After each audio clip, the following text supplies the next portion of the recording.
Have you ever looked at someone else's life and quietly wondered if you were already behind? Maybe you were scrolling through your phone and saw a photo, someone celebrating a milestone, someone traveling to a beautiful place, someone achieving something you once dreamed of. Maybe it wasn't even a big moment. Just a glimpse. A smile. A caption. And suddenly, without warning, a little voice whispered inside you, "They're ahead," and you're not. You weren't looking for that feeling. You weren't trying to compare. But it happened anyway. It always does, doesn't it? Quietly. Subtly. Almost invisibly.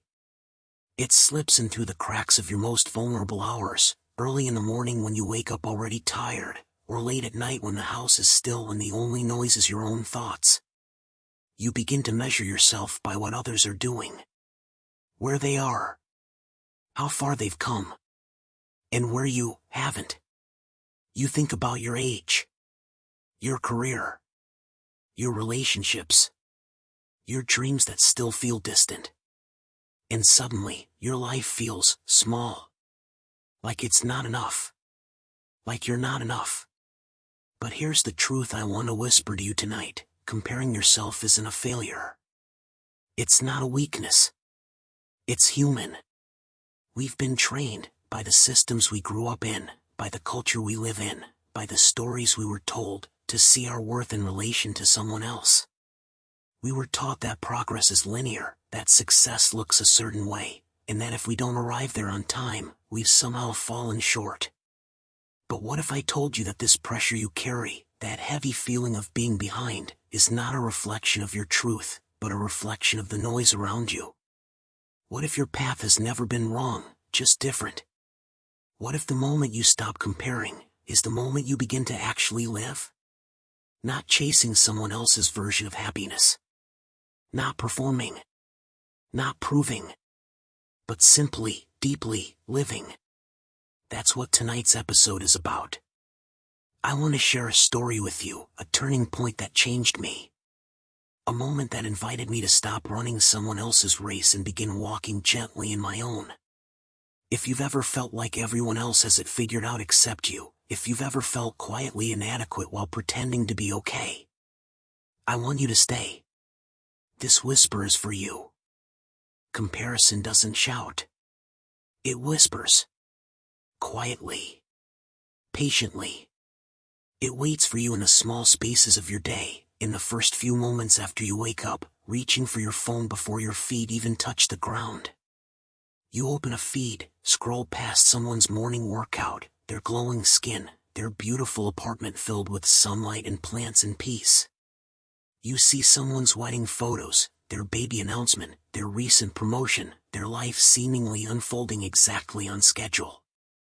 And even though you know, deep down, that you're only seeing fragments, polished highlights, and carefully chosen snapshots, it still hits you. That subtle sense of not being enough. Not yet. Not anymore. And so it begins, the quiet habit of comparison. It doesn't need to be dramatic or loud. It just settles in, shaping your thoughts before you even notice. It follows you into the bathroom mirror, where you pick apart the way you look. Into your emails, where you read between the lines of other people's successes and wonder if you'll ever have news worth sharing. Into your conversations, where even good news from someone you love sometimes stings more than it should. You're not bitter. You're just tired of feeling behind. And the worst part is, no one sees it happening. Because comparison is invisible. You keep smiling. You stay kind. You keep working. But inside, you're constantly measuring. Measuring your body. Your timeline. Your worth. Social media has become the funhouse mirror we stare into every day, except it doesn't make us laugh. It distorts reality, bending it just enough to make our lives look smaller by comparison. And sometimes, it's not even social media. It's walking past someone who looks more confident. It's seeing your old classmates hitting milestones you thought you'd reach by now. It's hearing the question, "What are you doing these days?" and feeling like whatever answer you give won't be impressive enough. And yet we rarely talk about it. Because it feels shallow. Or shameful. Or both. But the truth is, comparison is exhausting. It drains the joy from your wins, steals the peace from your progress, and quietly convinces you that your life is just a draft waiting to be edited. But tonight, I want to bring this habit into the light. Not to shame it, but to understand it. Because when we understand something, we can begin to soften it. And when we soften it, we can begin to heal from it. You don't have to keep running someone else's race. You don't have to keep comparing your middle to someone else's highlight. There's another way. And maybe, just maybe, it begins right here, with a whisper, reminding you, you're already enough, exactly as you are. I remember the moment so clearly, not because it was dramatic, but because it was quiet, like something inside me finally exhaled. I was sitting alone in my room, late at night, lights off except for the soft glow of my phone screen. I had just finished another long day, the kind where everything felt like effort and nothing felt like enough. I opened Instagram without thinking, just to numb the silence. And there it was. A post from someone I used to know. They were standing on a stage, smiling, holding an award in their hands, surrounded by people clapping, celebrating, cheering. I didn't even know what the award was for. I just knew it wasn't mine. And in that moment, I felt it. That small, familiar sinking feeling in my chest. Not jealousy exactly, just a sense of shrinking. Like my life, in comparison, had less color, less meaning, less movement. I had done nothing wrong that day, but suddenly it didn't feel like enough. And normally, I would have kept scrolling. Distracted myself. Told myself to be grateful. Or worse, told myself to try harder. Be better. Do more. But something in me stopped. For once, I didn't run from the discomfort. I let it be there. I stared at that photo, at the smile on their face, and instead of turning inward with judgment, I asked myself something different. What am I really chasing? I sat in that stillness and waited. And the answer that came wasn't about success. It wasn't about recognition or being seen. It wasn't about catching up to anyone. It was this: I was chasing permission. Permission to feel worthy. Permission to feel proud. Permission to finally rest. And I realized, in that moment, that I had given all that power away. I had built a life that only felt valid when it looked like someone else's. And I was tired. Tired of measuring my life against timelines that weren't mine. Tired of shrinking every time someone else was shining. Tired of being a stranger to my own joy. So I put the phone down. Not dramatically. Not forever. Just for the night. I made tea. I sat on the floor. I breathed. And I whispered to myself something I had never said out loud before. I want to live my life, not someone else's. That was the shift. Small. Quiet. But real. It didn't erase the habit of comparison overnight. But it opened a door. A door to a slower, softer kind of living. A door to enough. And that night, I took the first step through it. Comparison didn't just show up one day. It's been with us for longer than we realize, woven into the fabric of how we were raised, how we were taught to think, how we learned to see ourselves through the eyes of others. Maybe it started in childhood, in subtle ways. The gold star for being the fastest reader. The praise for being quiet, or neat, or helpful. The looks of pride when we performed well, and the quiet disappointment when we didn't. Maybe you were told, why can't you be more like your brother, or look how well she's doing. It wasn't always meant to hurt. Sometimes it was encouragement. Sometimes it was meant as love. But slowly, you learned. Learned that love had conditions. That your value was tied to achievement. That comparison wasn't just normal, it was necessary. It was how you survived. In school, your worth was measured in grades and scores. Later, it was measured in how attractive you looked, how likable you were, how early you succeeded. And then it followed you into adulthood. Into your job. Your body. Your relationship status. Your timeline. Somewhere along the way, the world convinced you that you had to be exceptional to be enough. That being average was a failure. That unless you were the best, the first, the most successful, you were somehow falling behind. But no one tells you what enough actually looks like. The bar keeps moving. Every time you get close, it shifts. And so you keep running. Measuring. Comparing. Losing sight of who you actually are. What if I told you this constant comparison wasn't your fault? What if I told you it's not because you're weak or ungrateful, but because you've been conditioned? Conditioned to seek validation, to fear being left behind, to believe that peace has to be earned by being better. But here's the truth, peace does not come from being first. Or best. Or perfect. It comes from remembering who you were before the world told you who to be. Before competition. Before pressure. Before you believed that your worth was something you had to chase. Tonight, I want to remind you, you were never meant to be anyone else. And every time you compare yourself to someone's journey, you forget how sacred your own path truly is. The work now is not to be more. It's to return. To unlearn. To reclaim yourself from the lies comparison has told you. And it begins, not with doing, but with remembering. Comparison rarely announces itself as a problem. It doesn't shout or break things. It doesn't come with alarms or warning signs.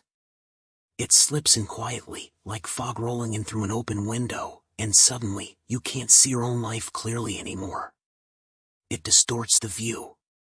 You no longer see what you've built, only what you're missing. You don't notice how far you've come, just how far you still have to go. And this distortion has a cost. A quiet, invisible cost that accumulates over time. It steals your gratitude. Even when your life is full of little victories, comparison tells you it's not enough. It takes moments that should feel joyful, finishing a project, taking care of your body, surviving a hard week, and reduces them to not as good as theirs. It also steals your presence. Instead of living your actual life, you begin observing someone else's. You're physically here, but mentally elsewhere, wondering what they're doing, how they're doing it, and why it seems so much easier for them. You stop showing up fully for your own days, your own breath, your own journey. Even your celebrations start to feel hollow. You might reach a goal you worked hard for, but instead of peace, you feel emptiness. Because someone else is already one step ahead. And comparison doesn't let you rest. No matter how much you do, how far you grow, there's always another benchmark. Someone younger. Smarter. Farther along. It turns progress into pressure. Success into stress. Life into a race with no finish line. And perhaps the hardest part is that you stop seeing your own story as meaningful. You lose the narrative. Your timeline feels broken. You begin to believe that you're behind, not because you are, but because comparison convinces you that your worth is conditional. Conditional on being more, doing more, having more. But what if it's not? What if your life, exactly as it is, today, is worthy of gentleness, of rest, of pride? What if you don't need to earn your peace by becoming better than anyone else? The cost of comparison is not just the joy it steals. It's the connection it fractures. The presence it distracts. The wholeness it hides from you. But here's the quiet miracle, you can begin to reclaim those pieces. By noticing. By choosing stillness. By choosing to see your life with softer eyes. Eyes that aren't looking to compete, but to appreciate. Eyes that remember, you are not here to be anyone else. You are here to be fully you. And that is more than enough. There's a quiet kind of strength in stopping. Not quitting. Not giving up. Just pausing. Slowing down enough to hear yourself think. To feel what's really happening underneath all the rushing. And when you're trapped in a cycle of comparison, that pause can feel radical. Because comparison thrives in speed. It wants you to scroll fast, react fast, chase faster. It doesn't want you to stop long enough to ask, wait, is this even what I want? But pausing gives you that space.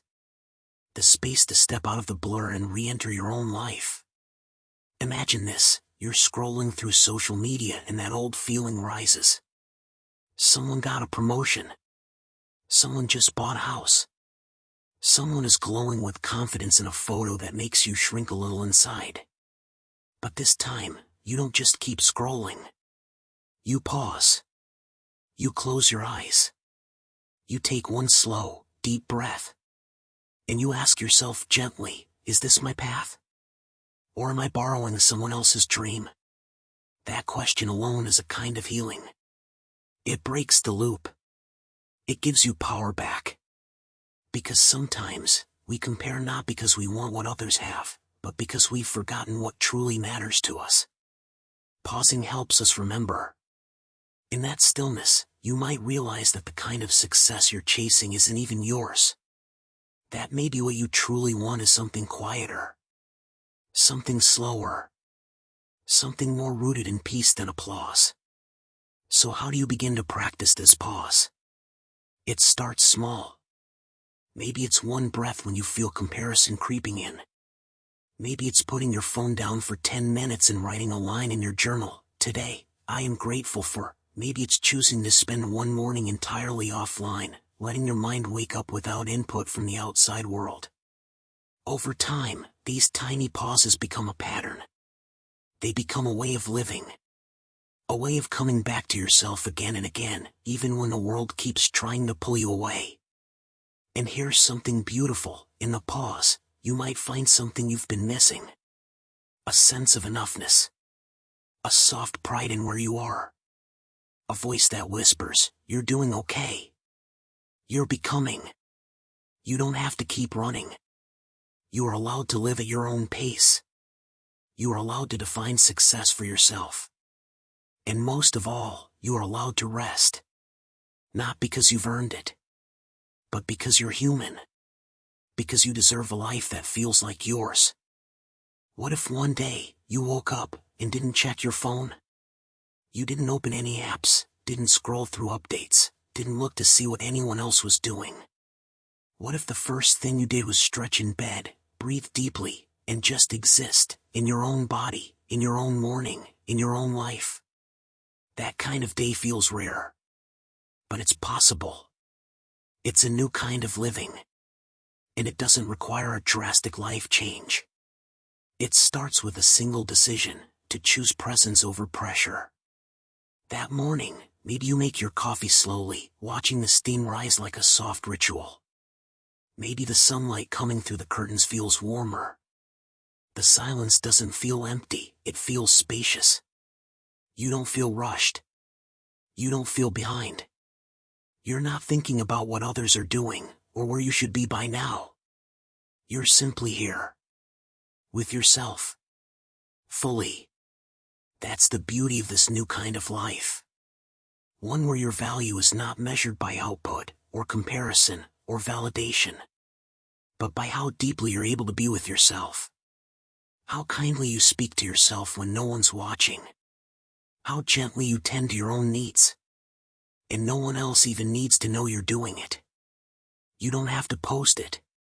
You don't have to prove it. You don't have to perform it. You just live it. Quietly. Honestly. In your own rhythm. In a world that rewards noise and speed, living slowly and intentionally becomes an act of quiet rebellion. You no longer need to chase moments that look impressive from the outside. You begin to create moments that feel true on the inside. And something amazing happens when you live this way. You begin to recognize joy in places you used to overlook. The way your body exhales after a long day. The comfort of a warm meal made just for you. the silence of a room where you finally feel safe. You begin to feel proud, not because others are clapping, but because you know you're honoring the life that's actually yours. This is the shift, from living to be seen, to living to feel. From chasing more, to embracing enough. From being someone in the world's eyes, to being whole in your own. Just in case no one told you today, you're doing better than you think. Not because you've achieved more, or kept up, or caught up, but because you've kept going. You've chosen to care, to feel, to keep waking up in a world that often tells you you're not enough. And that alone is an act of quiet bravery. You're not behind. You're not failing. You're not too late. You're simply becoming. In your time. In your season. And no one else gets to define what that should look like. Your journey might not be flashy or fast. It might not impress anyone at first glance. But the depth you're building, the strength you're growing, the healing you're allowing, it matters. It's enough. You don't need to rush. You don't need to compete. You don't need to prove anything to anyone. Let that pressure melt off your shoulders for a moment. Let it slide down your spine and dissolve in your breath. You are not behind. You're aligned with a pace that's more honest, more sustainable, more yours. And even if the world doesn't notice your growth right away, you will. In how you respond to pain more gently. In how you show up for yourself with more compassion. In how you no longer need to win every race, because you've stopped running from yourself. So here's your reminder tonight, whispered from a soft corner of this loud world: you are doing enough. You are becoming enough. You already are enough. And you don't have to do this perfectly. You just have to keep going, one true breath at a time. Tonight, before you drift off, I want you to hold on to this simple truth. The moment you stop comparing is the moment you begin living. Not surviving. Not performing. Not chasing. But really, truly, living. Living in your own breath. In your own rhythm. In your own presence. Because you don't need to be more like them. You don't need to run faster, shine brighter, or climb higher to earn your worth. You are already worthy. You are already becoming something beautiful, even if the world hasn't noticed yet. So let go, just for now. Let go of the measuring. Let go of the noise. Let go of the shoulds and the timelines. Tonight, come back home to yourself. You are enough. You are not late. You are right on time.